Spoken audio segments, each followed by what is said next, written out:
Hey guys, and welcome back to my channel. My name is Chris, and today we're going to be trying to fix that pesky little problem we had in the last video with our quotes app. What was happening is that we were generating a random number, and I wanted to stop the repeats, but I didn't, I wasn't able to with the for loop. So for whatever reason, the for loop or the if, well, it wasn't a loop. It was a if else statement. I'm so wrong. It wasn't a for loop. Please scratch that. It wasn't a for loop. With the if else statement, and it wasn't giving me a different integer every single time. I did some research. Well, I didn't do research. I just tried a bunch of different loops. So that was my research. However, I figured it out. So I already wrote it. I didn't do it on video, obviously, because I was kind of testing things. So I already wrote it. The answer is this one. It is a do while loop, which is what I suspected, but I didn't know how to code a do while loop, which is why I was like, well, let me just try again. And this is again why it's less important that you know all of the information and more important that you know where you want to go with it. So once you know the options of coding, you can then kind of translate that to whatever you want. So I knew that the options when it comes to statements are like if else, do while such and such is happening, do this, and then what is another one? For each time this happens, then you do this, that kind of thing, right? So those are kind of all the options you really have. That's probably more than that, but those are the ones that I know that you have when it comes to coding. So because it was like, if this doesn't work, if this is not equal to this, then you do this. If that wasn't working, then my first thought is to try a different option, which was to do while this equals this, then do that, and it breaks out of the loop when it doesn't match anymore. That's the new option. It's kind of the same thing, but some things work better than others to do things. So this is my statement. What happens in this is on the button love click, I produce a random number with the random generation next, whatever. And then while the this is a do while. So I'm telling the computer to do this while this is a true statement.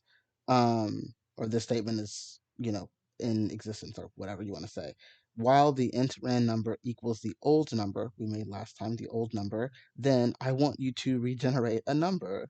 And then if it doesn't answer, like this loops until you give me a new number. I don't care how long it takes. It could take 20 years. I don't care. But we're gonna do this until you give me a different number.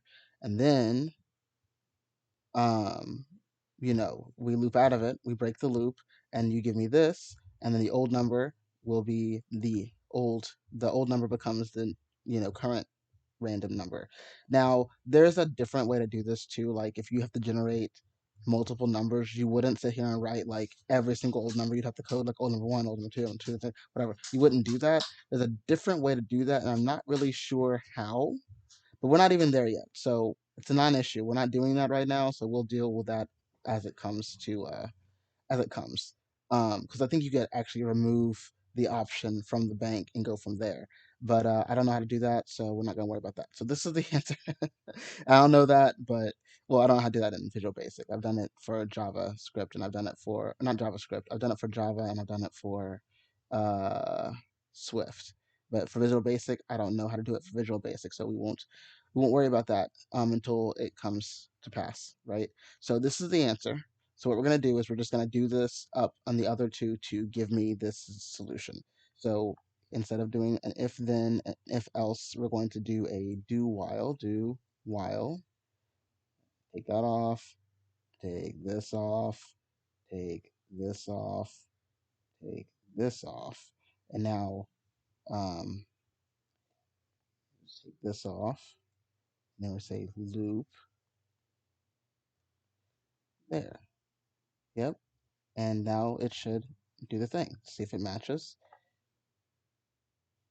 Yeah, yeah, with more space. And I can get rid of my test if I need to.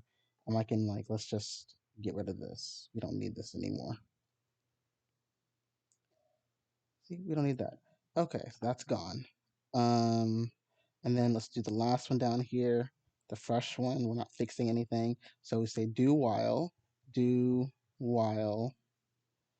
uh, int rand num equals old number. And we're going to copy this, copy and paste. Okay. And then let's not forget to set our old number equals int and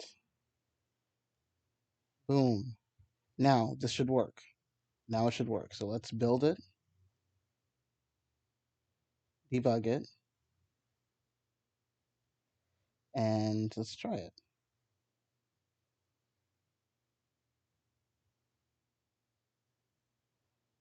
Okay. All right. Okay. Okay. All right. Okay. I think we did it. We did it. So there you go. That's the app. Um, there it is. So we had some issues. We came into some problems. We learned a lot here, but this is the code for this, and that's how we make that. So I hope you guys enjoyed this, and I hope you learned a lot.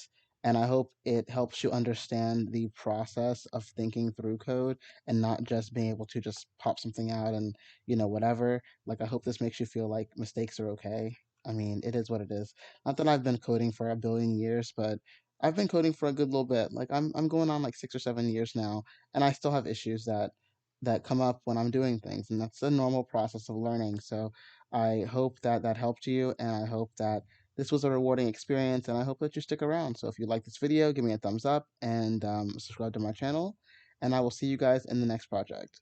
Um, have a good night.